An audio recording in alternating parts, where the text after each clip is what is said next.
కాలం మీరు లేట్ చేశారు కాబట్టి రేట్లు పెరగడం వల్ల దాని కాస్ట్ పెరగచ్చు. ఇవాళ అమరావతి మొదలుపెట్టారు మీరు, ఆ రోజు 50,000 కోట్లు అన్నారు, ఇవాళ 2 లక్షల కోట్లకి వెళ్ళింది.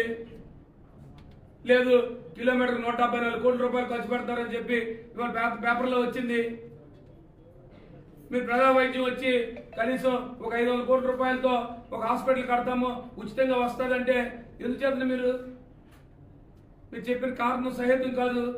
లేదు మేము చేయలేము, మా ప్రభుత్వం ఆలోచనతో మేము ప్రభుత్వం చేయలేము, మీ ప్రభుత్వం ఎక్కడ అభివృద్ధి చేయలేదు, మేము కేవలం ప్రైవేట్ పరం చేసేస్తాము అని మీ విధానం చెప్పండి డెలిబరేట్గా. ఎందుకంటే కనపడతా ఉంది. నేను కేజీహెచ్లో ఇవాళ కరెంట్ లేక సుమారు మధ్యాహ్నం 12 గంటలకు పోతే రాత్రి 12 గంటలకు కరెంట్ లేదు.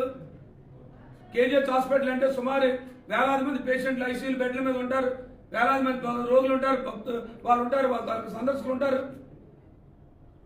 ఇవాళ ఉత్తరాంధ్రకి తలమానికమైన హాస్పిటల్ అది KGH hospital, king George hospital. మేము పుట్టలేదు, ఆ హాస్పిటల్ ఉంది. ఇవాళ అలాంటి హాస్పిటల్లోనే ఇవాళ